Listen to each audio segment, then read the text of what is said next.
నమస్తే, welcome to our channel. ప్రస్తుతం మనం సోమాజిగూడ ప్రెస్ క్లబ్లో ఉన్నాము.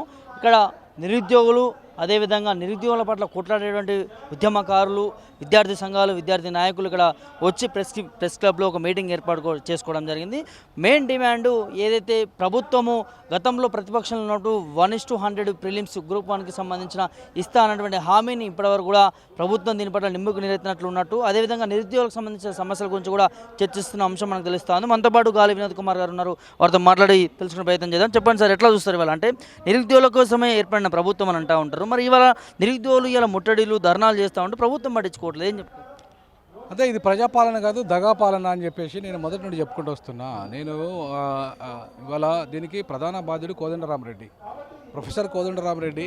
ఇవాళ నిరుద్యోగులందరికీ ఆశలు పెట్టిండు.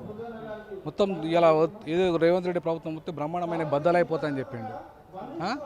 ఇలా ఆయన మాత్రం ఎమ్మెల్సీకి రికమెండ్ చేయించుకున్నాడు, మంత్రి కోసం వెయిట్ చేస్తాడు. తర్వాత ఏ ఆకునూరు మురళి ఇలా ఆయన ఏదో కమిషనర్ అవుతాడట, స్కూల్ ఎడ్యుకేషన్కో మరి దేనికో తెలియదు.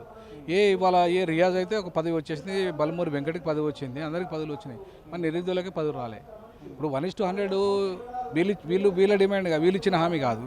అది మీ డిప్యూటీ సీఎం అప్పుడు సిఎల్పి లీడర్గా ఒక అసెంబ్లీ సాక్షిగా ఆయన మేము హామీ ఇస్తాం, మా ప్రభుత్వం మీరు అమలు చేయండి, లేదంటే మేము వచ్చిన తర్వాత అమలు చేస్తామన్నాడు. వాళ్ళని అమలు చేయలేదని తిట్టిండు. మీ ప్రభుత్వం వస్తే చేస్తామన్నాడు. మరి ఇలా అదే డిప్యూటీ సీఎం ఎందుకు మాట్లాడతలేడు?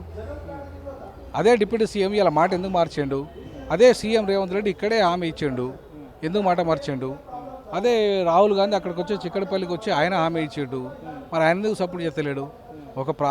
దేశం రాజ్యాంగాన్ని పట్టుకొని తిరుగుతాడు కదా ఆయన. అరే రాజ్యాంగం ఇక్కడ అమలు లేదురా భయ్, నీ రాజ్యాంగం ఎక్కడో పట్టుకొని తిరుగుతాడు, నీ రాష్ట్రంలో అమలు లేదు.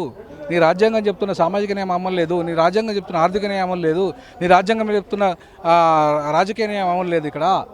మరి అటువంటిప్పుడు నీ రాష్ట్ర ప్రభుత్వాలలో న్యాయం రాజ్యాంగానికి వ్యతిరేకమైన కార్యక్రమాలు జరుగుతున్నాయి, ఇక్కడే అక్రమ అరెస్టులు జరుగుతున్నాయి, ఇక్కడ నువ్వు స్వేచ్ఛగా మాట్లాడే పరిస్థితి లేదు. ఇక్కడ మొత్తం 10 మంది విద్యార్థులు వచ్చి మాట్లాడుతుంటే 100 మంది పోలీసులను పెడుతున్నారు. ఇది రాజ్యాంగానికి విరుద్ధమా అనుకూలమా రాహుల్ గాంధీ? మరి నువ్వు ఇచ్చిన హామీ ప్రకారంగా ఇవాళ నెరవేరకపోతే మరి నువ్వు ఈ ముఖ్యమంత్రి నియమించినావు కదా రేవంత్ రెడ్డిని, మరి నువ్వే దించాలి. మరి రాహుల్ గాంధీ సిద్ధంగా ఉన్నాడా?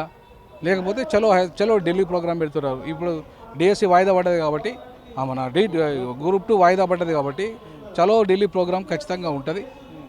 చలో ఢిల్లీలో రాహుల్ గాంధీతో తేల్చుకుంటాము. పార్లమెంట్ కూడా సెషన్ జరగబోతున్నది కాబట్టి పార్లమెంట్ సెషన్ల సందర్భంగా రాహుల్ గాంధీ అయితే హామీలు ఇచ్చాడో, మరి రైతు రుణమాఫీ భూస్వాముల కోసం చేసిండు.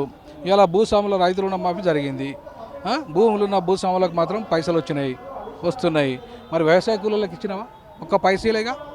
ఊర్లో వ్యవసాయ కూలీలు ఎక్కువ ఉన్నారా, భూస్వాములు ఎక్కువ ఉంటారా? సో ఇవాళ కౌలు రైతులకు ఒక పైసలే, 13,000 ఇస్తానన్నావు, ఇవాళ ఒక పైసలే. మరి ఇలా ఆత్మహత్యలు చేసుకుంటున్నది కౌలు రైతుల, భూస్వాముల? అంటే ఇలా భూస్వామి వర్గానికి దాంట్లో రెడ్డి, కమ్మ, వెలమ, బ్రాహ్మ ఈ వర్గాలు ఏవైతే ఉన్నాయో ఆ వర్గాలు 7% కూడా లేవు ఇక్కడ తెలంగాణలో. దాంట్లో పేదలు 2% కూడా లేరు. వాళ్ళకి 10% అమలు చేస్తావు. ఈడబ్ల్యూఎస్ ఓపెన్లో 40% ఇస్తావు జీవో 29లో. ఈ ఎస్సీ ఎస్టీ బీసీ మైనార్టీలు 93% ఉంటే వాళ్ళకు 93% ఉన్న వాళ్ళకు మాత్రం 50%లో నెట్టేస్తావు. అంటే జీవో 55 రద్దు చేసేసి నువ్వు మొత్తంగా ఈ వర్గాలకు అన్యాయం చేసే విధంగా, మొత్తం నీ వర్గాలకు న్యాయం చేసే విధంగా జీవో 29 తెస్తావు. ఇలా రిజర్వేషన్లు హారిజాంటల్గా ఉంటుందా, వర్టికల్గా ఉంటుందా? హారిజాంటల్గా ఉండాల్సిన రిజర్వేషన్లను వర్టికల్ చేసి క్లమ్జీ చేసేసి ఎవరి జనాభా అంటే ఎస్సీలు 15% మాత్రమే ఉండాలి. ఓపెన్ కోటాలో పోటీ చేయడానికి లేదు. ఓపెన్ కోటాలో 90 మార్కులు వచ్చినా, 100కు 95 మార్కులు వచ్చినా కూడా వాడు ఓపెన్లకు రావద్దు. వాడు ఎక్కడ ఉండాలి? ఎస్సీ కోటాలకి వెళ్ళిపోవాలాడు. అంటే వాడికి ఎస్సీ కోటాలకే పరిమితం అయ్యే పరిస్థితి ఇవాళ ఉన్నది వాళ్ళది. మరి 50 మార్కులు వచ్చినోడు ఓసీ కోటలోకి పోతాడు. ఓసీ కోటలో ఉద్యోగం సంపాదిస్తాడు. 90 మార్కులు వచ్చిన ఎస్సీ వాడు అక్కడ ఎస్సీ కోటలో పోవాలి. మరి ఇదెక్కడి సామాజిక న్యాయం? ఇదే చెప్తుందా రాజ్యాంగం? రాహుల్ గాంధీ మరి ఇదేనా నువ్వు మీ ముఖ్యమంత్రికి చెప్పింది? కాబట్టి ఇవాళ మీరు రాజ్యాంగానికి వ్యతిరేకంగా వ్యవహరిస్తుంది మీ ప్రభుత్వము. ఇవాళ నువ్వు ఇచ్చిన హామీలకు వ్యతిరేకంగా వ్యవహరిస్తుంది ప్రభుత్వము. కాబట్టి ఇవాళ కాంగ్రెస్ ప్రభుత్వం ప్రజాప్రభుత్వం కాదు, దగా ప్రభుత్వం. ఈ దగా ప్రభుత్వాన్ని దింపాలి. లోకల్ బాడీ ఎన్నికలతోనే మొదలు కావాలి. నిరుద్యోగులంతా రాజకీయ నిర్ణయం తీసుకోవాలి. లోకల్ బాడీ ఎన్నికల్లో ప్రతి నిరుద్యోగి పోటీ చేయాలి. కీలకమైన ప్రతి ఊర్లో ఎక్కడైతే నిరుద్యోగి ఉంటాడో వాళ్ళు పోటీ చేయాలి, ఓడగొట్టాలి. ఈ కాంగ్రెస్ను బీజేపీ బొంద పెట్టాలి. ఏవైతే నిరుద్యోగులకు అన్యాయం చేసిన పార్టీలు అన్నీ ఉన్నాయో ఆ పార్టీలు అన్నింటినీ బొందబెట్టి మీరు అధికారంలోకి రావాలి. దానికి మా లాంటి వాళ్ళం మేము సహకరిస్తాము. మేము వచ్చి ప్రచారం చేస్తాము, మీకు తిరుగుతాము. ఈ వీళ్ళు ఒక్కొక్కటి 50 కోట్లు 100 కోట్లు ఖర్చు పెట్టి ఎంపీలు ఎమ్మెల్యే అయిన వాళ్ళు మనకేం న్యాయం చేస్తారు? ఇవాళ క్యాబినెట్లో రెడ్లు ఉన్నారు మేజర్గా, ఇవాళ ఎంపీలుగా రెడ్లు ఉన్నారు, ఎమ్మెల్యేలుగా రెడ్లు ఉన్నారు. 93% ఉన్న ఎస్సీ ఎస్టీ బీసీ మైనార్టీలు ఎవరైతే ఉన్నారో ఇక్కడ వాళ్ళకి న్యాయం ఏం జరగదు, జరిగే పరిస్థితి కనపడతలేదు. మన ప్రజాపాలన ఎట్లయితుంది? దగాపాలనే కాబట్టి ప్రజాపాలన కాదు, దీన్ని దించేయాలి అంటున్నాను.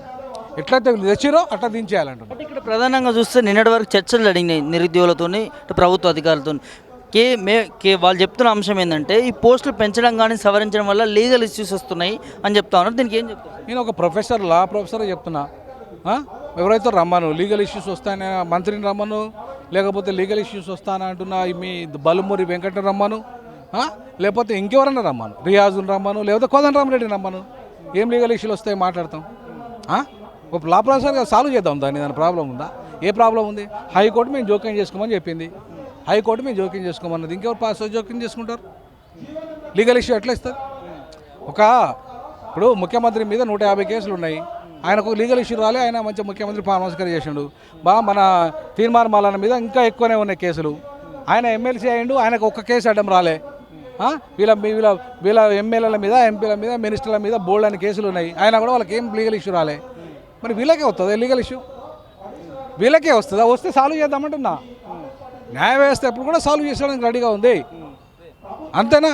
ఒక కోర్టు వీళ్ళకి న్యాయం చేయాలంటుందా, అన్యాయం చేయమంటుందా? అన్యాయం చేయమంటే కోర్టే కాదు కదా, అది న్యాయం చేసేదే కోర్టు కదా. వీళ్ళు ప్రభుత్వాలు అన్యాయం చేస్తున్నాయి కదా కోర్టుల దగ్గరికి పోయేది. మీరు కూడా నిరుద్యోగుల పక్షాన మాట్లాడుతూ ఉంటే కొన్ని రాజకీయ శక్తులు ఉన్నాయి, వాళ్ళతో చేపిస్తా ఉన్నాయని చెప్పి స్వయాన ముఖ్యమంత్రి గారు అన్న మాటలు విన్నాం. ఏం చెప్తారు సార్? నేను అంటున్నా ఈ సందర్భంగా ఛాలెంజ్ చేస్తున్నా ముఖ్యమంత్రికి. ఈ సందర్భంగా నాకు ఏ పార్టీతోనైనా సంబంధం ఉన్నదా? మొన్నటి వరకు బీసీ ముఖ్యమంత్రి కావాలన్నా, ఈ ఎన్నికల వరకు కూడా బీసీ ముఖ్యమంత్రి కావాలి, బీసీలు 52% ఉన్నారని చెప్పిన. వాళ్ళ కోసం నా 33 లక్షల ఉద్యోగం రాజీనామా చేసిన. నా వెనుక ఎవడున్నాడో చూపెట్టు. మనం బీఆర్ఎస్ ఉందా, బీజేపీ ఉన్నదా, ఇంకెవడన్నా ఉన్నాడా చూపెట్టు. మనం మరి ఎవడని దగ్గర నేను ₹1 తీసుకున్నట్టుగా చూపెట్టు. నేను ఎవరికైనా దాసోమైనట్టుగా చూపెట్టు. నిరుద్యోగులు కూడా ఒక మాట అంటూ ఉన్నారు సార్, అడ్డ మీద కూలీలు వాళ్ళని తీసుకొచ్చి ధర్నాలు చేపిస్తూ ఉన్నారు. అసలు వాళ్ళు నిరుద్యోగులే కాదు, ఆమరణ నిరాహార దీక్షలు చేసిన వాళ్ళని కూడా అవమానించేటట్టుగా మాట్లాడారు. దళితుడు అంటే ఇప్పుడు బక్కా జడ్సన్ 40 ఏళ్ళ నుంచి కాంగ్రెస్ పార్టీలో ఉంటాడు. ఆయన బక్కా జనిసాడు, ఒక దళితుడు నిరాహార దీక్ష చేస్తాడు. నువ్వు ఎవడా? నిన్న కాక మొన్న తెలుగుదేశం పార్టీ నుండి బీఆర్ఎస్ నుండి కాంగ్రెస్లోకి వచ్చినావు. అసలు నువ్వు ఒరిజినల్ కాంగ్రెసే కాదు.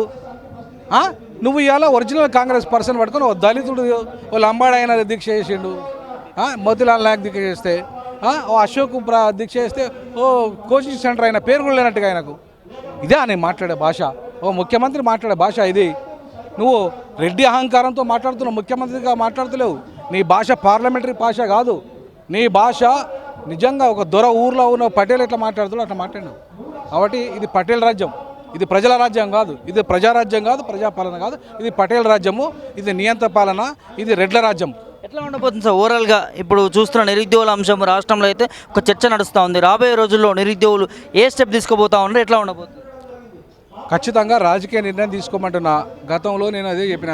అప్పుడు ఆర్ట్స్ కళా సాక్షిగా చెప్పిన విద్యార్థులకు రాజకీయ నిర్ణయం పార్టీ పెట్టండి, ఎట్లయితే అస్సాంలో మీరు నిర్ణయం తీసుకున్నారో విద్యార్థులు అట్లా తీసుకోమంటున్నారు. ఇప్పటికైనా నిరుద్యోగులు 1 కోటి మంది దాకా ఉన్నారు. 30 లక్షల మంది అర్హులుగా ఉన్నారు. మిగతా వాళ్ళంతా కూడా చిన్న చదువులు చదివి డిగ్రీ వరకు చదువుకున్న వాళ్ళంతా కూడా ఉన్నారు 1 కోటి మంది దాకా. వీళ్ళంతా ఓట్లేస్తే ప్రభుత్వాలు వస్తాయా? 1 కోటి మంది ఓట్లు వ్యతిరేకంగా వస్తే ఏ ప్రభుత్వం అని వస్తుందా? ఏ ప్రభుత్వం రాదు. మీ ప్రభుత్వమే వస్తుంది, మీరే గెలుస్తారు. సర్పంచులుగా మీరే, ఎంపీటీసీలుగా మీరే, జడ్పీటీసీలుగా మీరే గెలుస్తారు. ఒక్కసారి గ్రామ స్థాయిలో ప్రభుత్వాలు మారితే రేపు రాష్ట్ర స్థాయిలో కూడా మారుతుంది కదా. రేపు ఎమ్మెల్యేలుగా మీరే అవుతారు, ఎంపీలుగా మీరే అవుతారు. ఇక్కడికెళ్ళి స్టార్ట్ చేయమంటున్నాను నేను. ఇక్కడికెళ్ళి మార్పు మొదలు కావాలి, గ్రామం నుండి మార్పు మొదలు కావాలి, రాజకీయ మార్పు అక్కడికెళ్ళి మొదలు కావాలి. కాబట్టి నిర్ణయం తీసుకోమంటున్నాను నేను విద్యార్థులు. చెప్తున్న పరిస్థితి ఏంటంటే నిరుద్యోగులు ఖచ్చితంగా వాళ్ళకి న్యాయం కావాలి అని అంటే ఖచ్చితంగా రాజకీయాల్లోకి రావాలి, వాళ్ళకి న్యాయం చేసే దిశగా వాళ్ళే నిర్ణయాలు తీసుకోవచ్చు. ఏ ప్రభుత్వాలు వచ్చినా నిరుద్యోగులకి న్యాయం చేసే దిశగా నడవట్లేదని చెప్పి కూడా చెప్తున్న పరిస్థితి కనిపిస్తూ ఉంది. కెమెరా పర్సన్ శ్రవంతో ప్రభాకర్, ప్రెస్ క్లబ్ నుంచి.